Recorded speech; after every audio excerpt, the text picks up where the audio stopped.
This time on episode 284 of Legends of S.H.I.E.L.D., we discuss Agents of S.H.I.E.L.D. Season 6, Episode 3, Fear and Loathing on the planet of Kitson. I'm Ryan from the Dad.io podcast, a show dedicated to dorky dads everywhere. Part of the Gonna Geek network, just like the show you're checking out now. Shows on the network are individually owned and opinions expressed may not reflect others. Find other dad-alicious geeky shows at GonnaGeekNetwork.com. You have been granted clearance by Director Alfonso Mack Mackenzie. Stand by for a S.H.I.E.L.D. debriefing.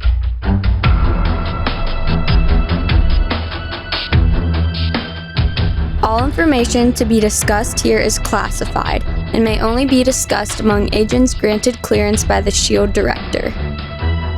Now it's time for your scheduled debriefing. I'm Director SP. And I'm Agent Michelle. Welcome to Legends of S.H.I.E.L.D., a Marvel Comic Universe fan show. The show is recorded on Sunday, May 26, 2019, live from the Legends of S.H.I.E.L.D. studios and broadcast galactic-wide, especially to the planet of Kitson, via www.geeks.live. Come on and join our live chat as we record. Michelle, happy National Paper Airplane Day. I am awful at making paper airplanes. I mean, I know how to make them, and then I toss them, and then you go, whew, boom.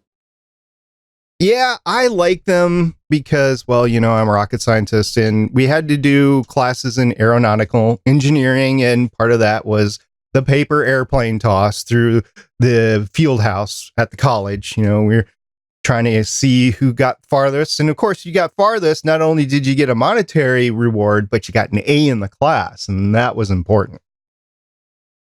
And how did you do? A minus.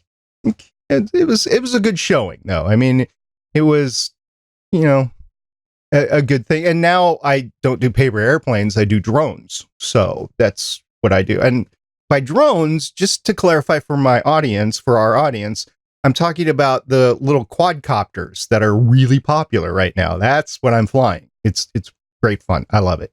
So not paper airplanes, but from time to time when I get bored, I will start making a paper airplane and like throw it once or twice, but nothing as elaborate as that time in college. Fun times. Always fun. All right, let's get back to the show. Legends of S.H.I.E.L.D. is a fan-based podcast on the ABC television show Marvel's Agents of S.H.I.E.L.D., the multiple Marvel small screen series, and the Marvel cinematic and comic book universes in general. Because of getting secret messages from dolphins. If you'd like to talk to us about being able to hear secret messages from dolphins at the higher frequencies, you can go ahead and check us on our website, legendsofshield.com. You can leave us a voicemail in a frequency we can hear at 844-THE-BUS-1. That's 844-843-2871. If you'd like to talk about perhaps petting dolphins, like my daughter did today in Nassau, you can catch us on our Facebook page at Legends of S.H.I.E.L.D. Podcast. You can find us on Twitter at Legends of S.H.I.E.L.D. If you'd like to show us pictures of dolphins emitting high-frequency signals that only humans can hear, you can go to our YouTube channel at youtube.com/GonnaGeek. You can tell your Amazon device to enable Legends of S.H.I.E.L.D. skill. You can join our Discord server chat and talk to us a lot about the science behind whether or not only humans could hear that frequency, and you can catch that at GonnaGeek.com/Discord. And remember, Legends of S.H.I.E.L.D. is a proud member of the GonnaGeek.com network. It is, for those around the world, or even Canada, by the way, this is a long weekend in the United States. It's Memorial Day weekend. It's the unofficial start of summer, and both Agent Haley and Agent Lauren have decided to take their summer vacations. Good for them. I hope they're having fun. I hope they're having fun too, and hopefully they will be back next week. But until then, it is just Michelle and I to talk the latest episode of Agents of S.H.I.E.L.D., and I'm really looking forward to this one. So here we go.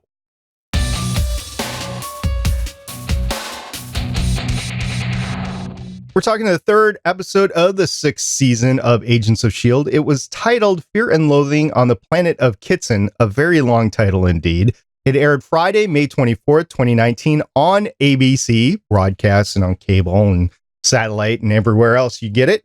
It was actually directed by a well-known director to us, especially, Jesse Bochco, who is the son of the legendary director Stephen Bochco. Jesse has 16 directing credits starting in 2002.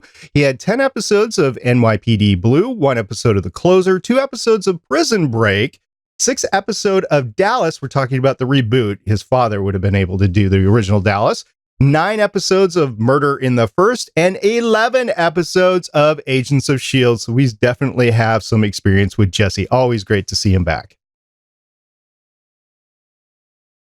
Michelle, who wrote this episode? This episode had 2 writers. First, Brent Fletcher has 8 writing credits starting in 2004, including 1 episode of Angel, 1 Lost, 1 Spartacus Gods of the Arena, 8 Spartacus, and 13 Agents of S.H.I.E.L.D. And Craig Titley, 10 writing credits starting in 2001, including 2 episodes of Star Wars The Clone Wars, 2 of The Cape, and I am going to admit that I'm one of the 5 people that watched every episode of The Cape, and 11 episodes of Agents of S.H.I.E.L.D. What a stacked creative team for this episode really is, with Jesse, Brent, and Craig, all veterans of the series. And I think they needed to be for this episode because we'll talk later. Some things started to unfold here, which started to make sense to me in terms of time. We'll get to that in a little bit. In the meantime, Michelle, the title of the episode is Fear and Loathing on the Planet of Kitson. This is a very long title indeed. And since Haley is not here to give us the meaning behind the title and the theme of the episode, I want you to give a stab at the first take of what you think. Well, there is a 1998 movie called Fear and Loathing in Las Vegas. It starred Johnny Depp as a journalist who went on intoxicated binges and had hallucinations and would narrate things. And on this episode, we have certain members of our team. Well, see, Enoch was able to tell Fitz, don't eat that on an empty stomach. Well, our team has been starving and they decided to partake of the alien, I guess, version of maybe cheesy puffballs or something. And let's just say they had a very interesting reaction. Yeah, the interesting reaction would probably be more akin to baked brownies here or food goods with some substances in them, which may or may not be legal depending on where you're at. And yeah, I thought that was interesting. I have not seen that movie. Is the movie worth a viewing? It wasn't up my alley. I mean, I watched it and I'm just like, okay. It's one of those things that it wasn't my style, so I can't really judge it if it was good or bad. Okay. So we definitely had an interesting setting. I guess it's kind of like Vegas because you had brothels and casinos, and we looked forward to this episode. And unfortunately, we only saw like the one room. We didn't see like the entire planet, although we did get a CGI scape of it.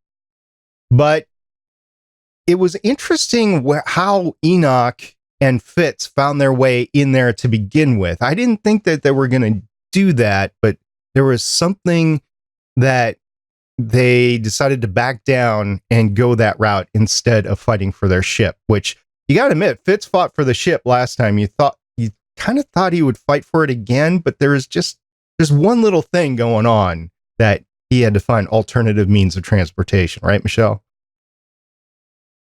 Well, I mean, it was all about the snails, and they tried to do a reasonable transaction. And I think it's one of those things where they just kind of got caught with their pants down. They really thought the deal was going to go through and they were going to get paid and move on, but instead they got taken, which is a nice little bit of foreshadowing. Fitz not being able to read the people, and he takes that and he tries to teach Enoch that lesson but Enoch doesn't learn it and loses all the chips. Wow, I hadn't made that connection, but yeah, absolutely true. What my one little thing that I was talking about was that they're wanted, and now they're on the most wanted posters on everybody's smart device.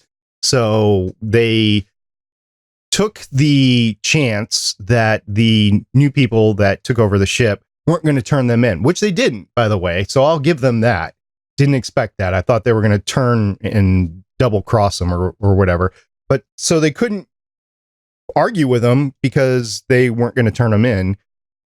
And they needed the money for them for fuel for the ship and everything like that. So they just had no way of getting off the planet. So they decided to go into this Vegas-like place.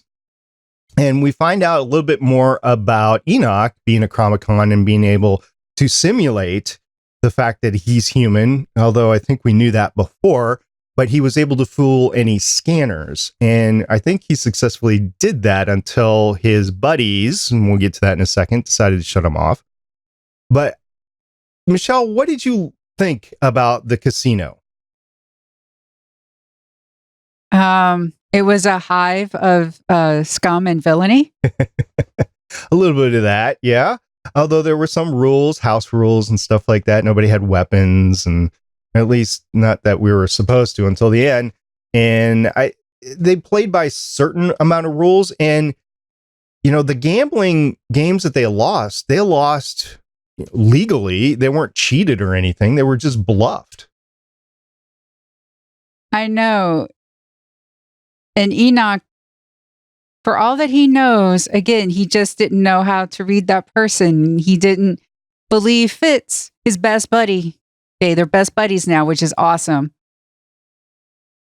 And I thought it was really interesting when he learned that guy lied, and then he's asking Fitz, did you bluff me when you said that we were best friends? And it was very interesting dynamic, and to see their relationship grow. I mean, it was nice to see them have an interaction besides Enoch watching Fitz in the cryo chamber, like knitting or whatever he was supposed to have done for the past 70 years.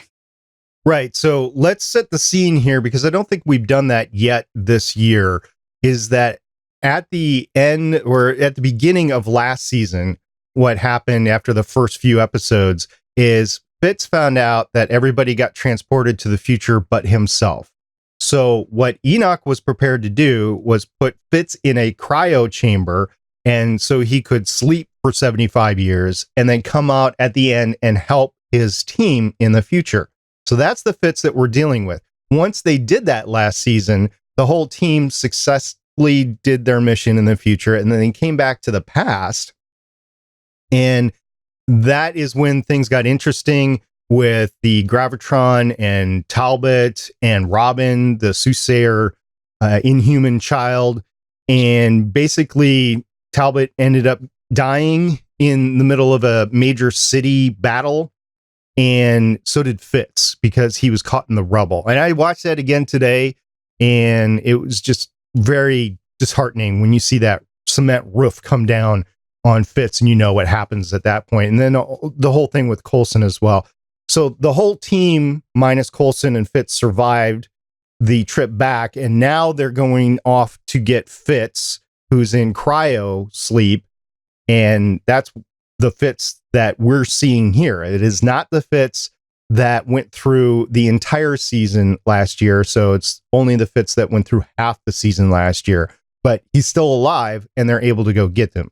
So it's timey-wimey stuff, but you have to remember that. And I think it's important to state that because it's been so long since last season, and some people might have forgotten what happened there. So this is the Fitz, and he's with Enoch, and the timeline has changed. So their ship, which was supposed to actually survive for 75 years, doesn't. And they're just trying to survive. Enoch and Fitz are just trying to survive. So that's where they find themselves here. And this was never supposed to happen. And this is all a new timeline. And Michelle, do you think now's the time to go into the timeline, or you want to wait until later? Oh, we can do the timey-wimey stuff now. I'm good. Okay. So there was a for lack of a better term, a time cop. They call them hunters. I think it's a Chromacron hunter. And they're looking for abnormalities in the timeline. And they discover that Fitz is one. I don't think Enoch is one specifically, but Fitz is one. And they're trying to find Fitz, and they find Fitz through Enoch, basically. And they go to the casino and try to find him. In the meantime, the lead hunter is interfacing with the rest of the space crew on board the Zephyr 1, who, this is hilarious. Zephyr 1 gets hit by a paperwork Nazi customs agent. He's like, okay, well, you're here now, and the paperwork's already started, so we have to finish the paperwork. We just can't let you go. You're in the system, meaning like the computer system. You're in the system now that you're in the solar system, whatever solar system that is. And so we have to do the paperwork. And so Daisy just gives up. She's like, fine, board us and we'll do this. And unfortunately, the customs agent also had the time cop with him. I'm just going to call him a time cop. I know he's a Chromacron hunter, but I'm going to call him a time cop. And he's wanting to see Fitz because Fitz should not be here at this point in time. So obviously what we're talking about is branching of the timelines. And I think that's why we can successfully say that this is a different universe than the Endgame universe, because that's a whole different timeline stuff too. And I think I know the moment of which the timeline diverted, which to me is when they came back from the future. Michelle, does that make any sense? Yes, because when they get into the future and we see the Earth in shambles, at first think, oh, maybe it's a Thanos thing, but it wasn't. The Earth was quaked apart, which is what, we learned from Deke. And in his timeline, the Earth cracked apart. Then things were trying to, get to solve it and everything. And then his parents end up being born, and then he ends up being born. But for him to happen, the Earth needs to be apart. Well, when they went back, Deke accidentally went back, meaning he's like this time remnant piece out there off alone. Daisy learned that lesson, and she did something different. The team did something different. They let Kistson die. She was able to get Talbot basically into the atmosphere, and the Earth didn't quake apart. And without the Earth quaking apart, then all those events that sort of like led up basically to Deke's birth, I should put it that way, won't happen. And therefore, they do need to go get Fitz, because now the Kree's not going to come to a broken Earth. They don't need to try to figure all these things out. Yeah, when they came back and Daisy learned her lesson and she didn't quake the Earth, boom, new timeline. At the end of the last season, Deke, at the beginning of the episode, had stocked his room in the lighthouse full of stuff because he wanted to prepare for the future. At the end of the episode, Deke is not present, although he did say he was going to leave. But Deke was not present, and then everything was gone from his room aside from Fitz's multi-tool, which he inherits in the future. And it was a big question to us as to what was going to happen with Deke. We got a little tidbit of that in the preview for next week, that Deke is still alive, and we won't go into that right now. But next episode will be with Deke. I thought Deke might show up this episode, kind of like he did last season, where he came out of nowhere with his Star-Lord helmet and stuff. I thought he was going to save Fitz and Enoch. He didn't, and he's still on Earth. So we got that going on. And actually, that leads to another time anomaly, which leads me to speculate to what Sarge and his crew are actually doing.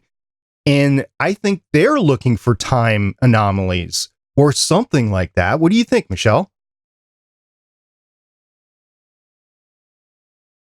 I don't know about that part yet with Sarge, because he shot a beam up and it interfered, I guess, maybe with our atmosphere or something. They said something about we've seen better or we've seen worse. Right now, it's too soon for me to say what Sarge is up to. I think it'd be too convenient if it was just tied into that. I'm hoping that it's something unique and kind of different. Well, what they did is after they shot it up into the atmosphere, I think it was just a sensing sort of thing. And then 5 dots showed up on the map of North America. It was basically a line across and one north and one south. I'm thinking Deke is one of those dots. And I'm thinking they're going after that, but I don't know why exactly. I'm thinking it's an anomaly of some sort, a time anomaly. And they might be trying to save the timeline in this planet. I don't know. I have no idea what's going on, just like you said, but that's a speculation at this point. It's possible that this is what they're doing. Well, yeah, okay. I see. So in the footage, they saw a world being destroyed. And there is that idea that if you mess with time too much, you can destroy a reality or something like that. So maybe they weren't successful in saving that timeline or something, and now they're here and they're trying to do it again and hopefully maybe succeed. Is that what you're thinking? I'm thinking that might be what their purpose is, or maybe they're just cleaning up so when everything's destroyed, there isn't any anomalies left. I have no idea. And it might not even be that. They might be coming in for something, but something leads, well, I'll just get into it. So the preview for next week does have Coulson going after Deke. And I'm thinking that is a direct result of this. And the only reason why he would be going after Deke, in my opinion, is because he shouldn't be there because he's an anomaly. And that's what I think he's trying to clean up. He's trying to clean up the timeline. The timeline's been messed up seriously, not only from the Avengers, but the Agents of S.H.I.E.L.D. themselves have definitely messed everything up. And I'm thinking this half of the season. So season 6 is 13 episodes. Season 7 is 13 episodes. I'm going to kind of call them season 6 and 6.5, kind of like what they did with BSG in the last season. So I'm thinking the first half of this season is all about correcting the timeline, and I have no idea what the next half of the season is going to be. So that's just my speculation right now. It is great that they're giving us no reason, no hard nuggets of exactly what they're doing. And the showrunners have just been wonderful, and they keep us interested too. It's not like we're not interested in what happens. We're interested in the characters, first of all, but the plot is definitely something that we're interested in. And this show is just, when I look back on it later on, it's not as thematic as like a Game of Thrones is, but it's just well done for a genre show. It really is. This reminds me of The Flash. When Barry messes up the timeline, and even when Thawne messes it up, there are these time wraiths that come after speedsters who manipulate time too much.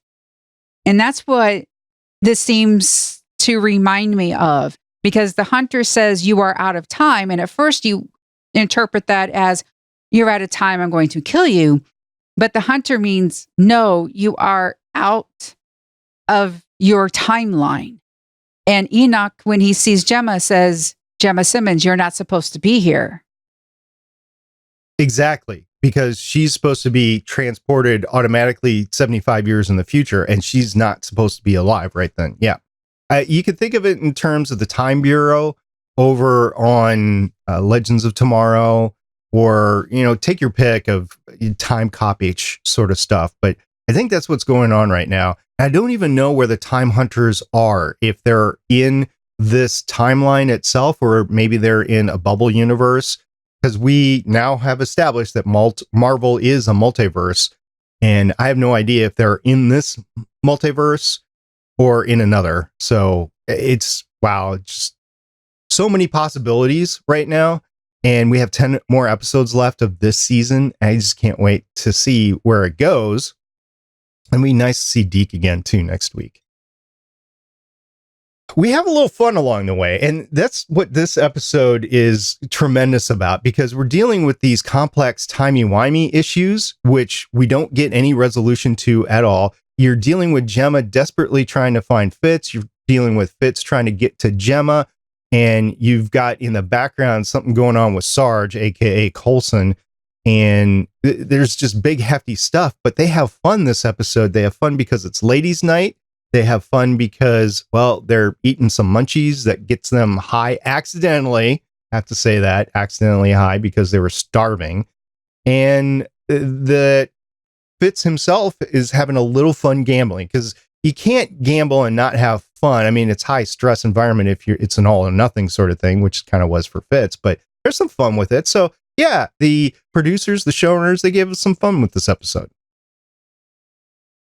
We learned not to bet on 14. Don't hit on 4. Yeah.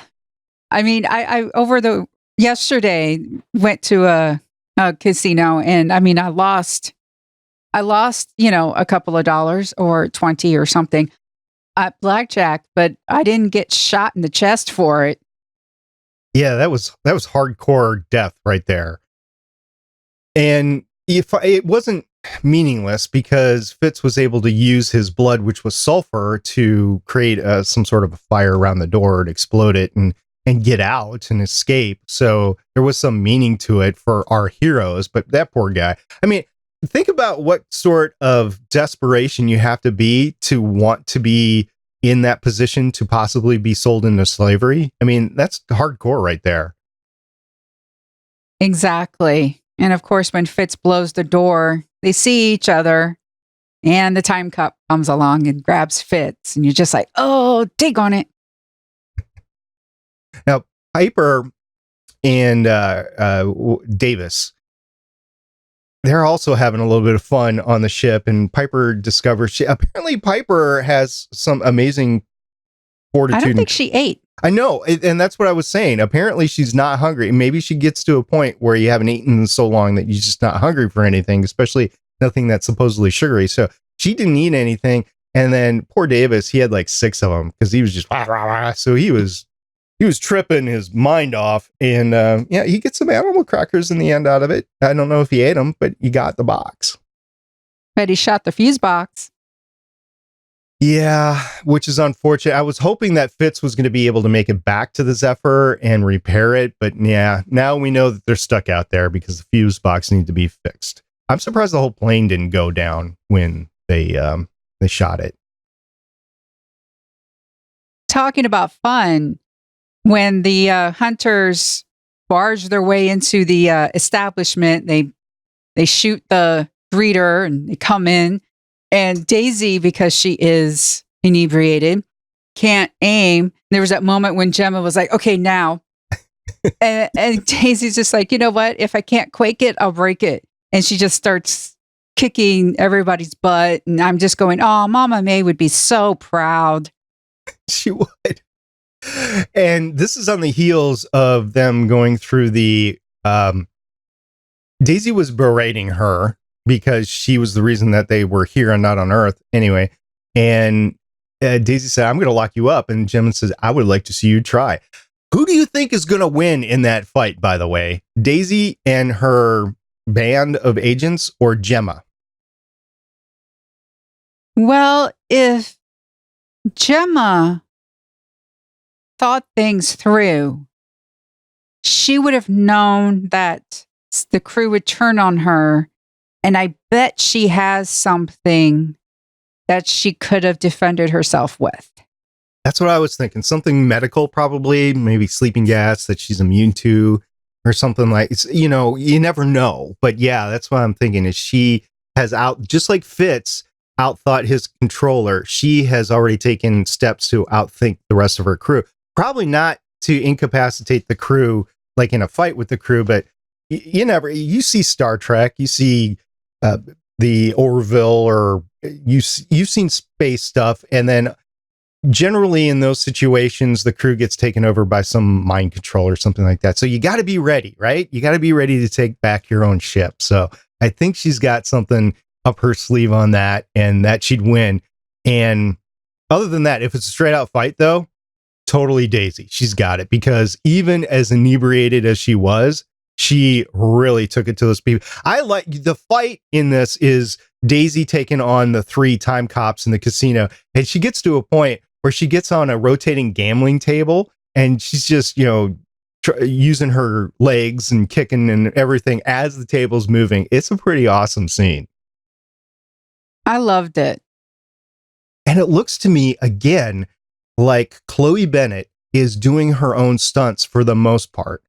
Now, I know she's got to have a stunt double in there, but most of the time when you're looking at her, it's her actually doing the stunts, especially when she did that double leg kick. That was her. So kudos to Chloe for keeping in shape and being able to do those stunts.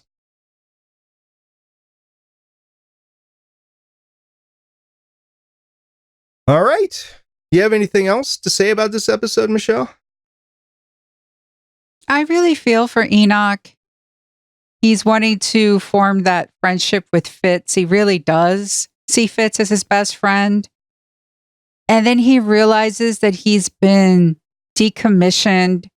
He's been abandoned by his own people, and the shame that he feels from that. I mean, he actually feels pain. And for the actor to take a character that is not really robotic, but has a very measured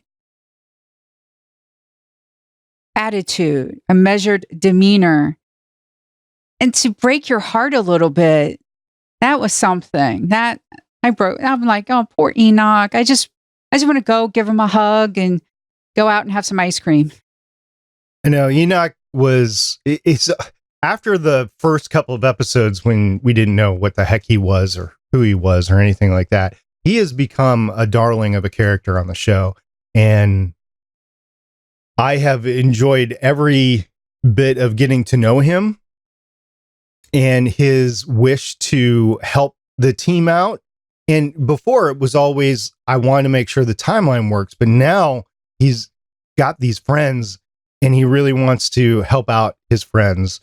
And it's mainly Fitz right now that he's dealing with. But at the end, we see that he gets to meet Gemma and supposedly goes back to the Zephyr one. And I don't know what happens from there, but that was heartbreaking as well. So Fitz comes out of the slavery gambling table area and he blows the door and he walks out and there's Gemma, who he's been trying to get to. And he's got to be in shock that Gemma's in space because as far as he knows, other than Maveth, right, that Gemma doesn't have any ability to get to space, but he sees her and then they're going to have this big reunion. And then this hunter comes along, snags him and then takes him off to, I don't know where. And Gemma is just heartbroken until she sees Enoch. And then it makes it a little less bad. I mean, it's still bad because she's the one who got them to this planet to begin with on just the hunch that Fitz was going to be there. And it's devastating to both of them. I can't imagine what Fitz is thinking either because he sees her and then boom, he's gone and he's captive again. He just escapes one place and he goes to another. He escapes that and then he's taken prisoner again. Fitz is not having a good year. That's true. Do you think they're going to find him? Or do you think he's going to escape on his own? I think it'll be a combination of both because even if he can't escape, he would need help. I think Enoch is going to become a member and help them rescue Fitz. Right, because what was allayed to us during the episode was the hunters are Chromicon hunters. Did I miss that? Or is that what you got out of it? That is correct. Okay. That is correct. So Enoch is a Chromicon, like a researcher, and then there's these hunters to maintain the timeline. So Enoch knows a little bit about what the hunters are. So yeah, they can use him to find out where Fitz is and then hopefully rescue him. I don't know. Maybe they're going to take Fitz to where he's supposed to be right now. I have no idea. Well, technically, that is their goal. Enoch was like, we need to get you a cryo chamber. We need to put you back in. And his plan was to orbit Jupiter.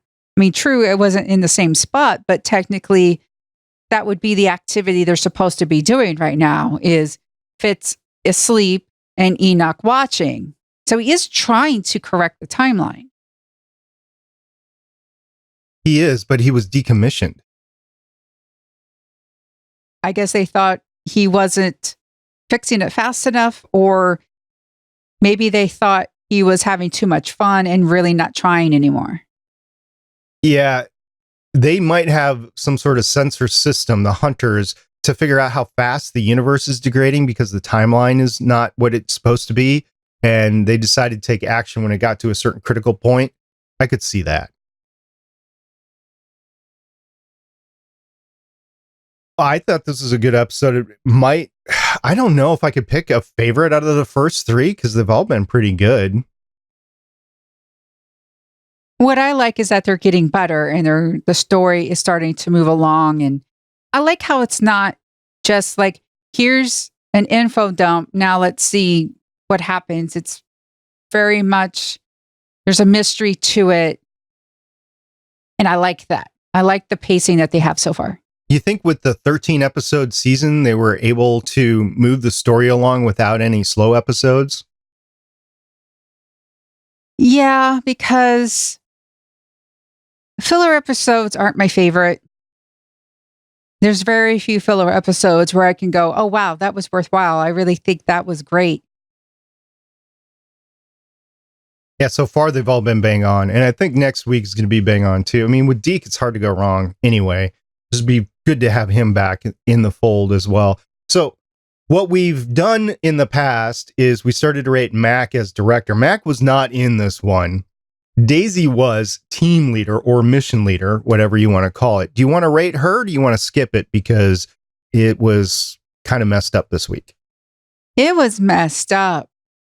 I do like the moment under the table where Daisy and Gemma Girls' night. are doing girls' night. There sometimes lady friends, when they get intoxicated, there comes a stage where they're just like, I love you. No, I love you. I'm really sorry I did this. And I'm so sorry too. And they have that moment. And I loved it. I know the shippers are going to go wild about that scene, but I didn't take it as a shipping scene. I think they were just, as you said, just like buddy sort of thing underneath the table. That's how I took it anyway. Yeah, it's two friends realizing I messed up and we need to patch things up, and they did while being inebriated. I'm going to go back to trying to rate Daisy. I'm not going to full bore rate her, but because she's not the director anymore. She voluntarily gave that up to Mac. That was her decision as director, saying, I can't handle this. I'm going to give it to Mac. However, I will say she diffused the situation on board the Zephyr really quickly after they got through the jump point, because Davis and Piper were not happy with Gemma. So she was able to get the team to settle down and coalesce at that point. And then the team was able to take down the hunter on board the ship. Ultimately, the hunter escaped on board the ship. But I will say, and then she did a great job. It was basically just her, but she made the decision that I'll take these hunters on in the casino, and Gemma's going to go try to find Fitz. So they split up at that point in time. That was her decision. So I think she did pretty well. I mean, if I was rating her, I'd rate her pretty high for this episode. No pun intended, by the way. I'd rate her pretty high this episode, but I'm not going to put a number on it. So that's just my take on it. I'm looking forward to next week. How about you, Michelle? Oh, most definitely. All right. So next week, we're going to be talking the 4th episode of the 6th season, Code Yellow.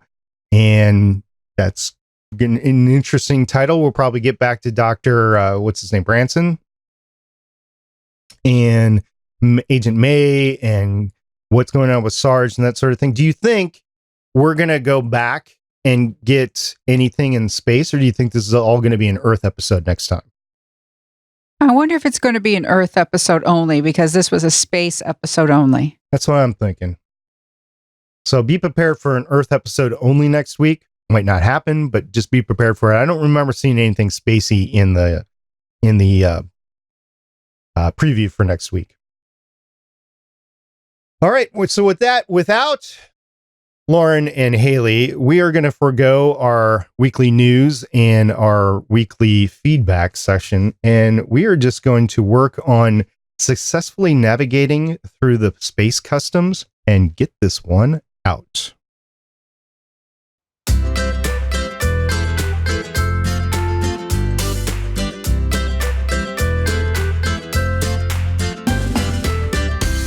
Thanks everybody for sticking with us in this season. It is fun. Notice a lot of new subscribers to the podcast. If you're new, welcome. We really sincerely appreciate your downloads, and don't hesitate to get in touch with us in all the ways and ask us questions, and we'll be able to talk to about them next week. Yes, thank you to everyone who listens, downloads, watches our videos. We really appreciate all the feedback and interaction that we get, Discord, Twitter, and such. So we really do appreciate it. We do. So until next time, I'm Director SP. And I'm Agent Michelle. It's not getting old, is it? No. All right. See you guys next week. Bye. Bye.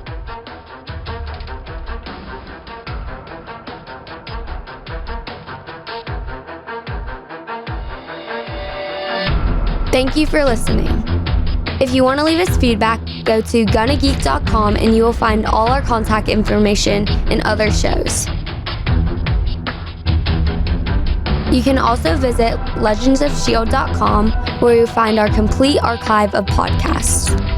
The music heard on this podcast is by Kevin MacLeod, found at incompetech.com, and also artists on pond5.com and audiojungle.net. The opinions heard on this podcast are those of the individual hosts and do not represent Stargate Pioneer Productions, Legends of S.H.I.E.L.D, or Gonna Geek. Agents of S.H.I.E.L.D is the property of the Disney Corporation, Marvel Studios, and ABC. No infringement is intended.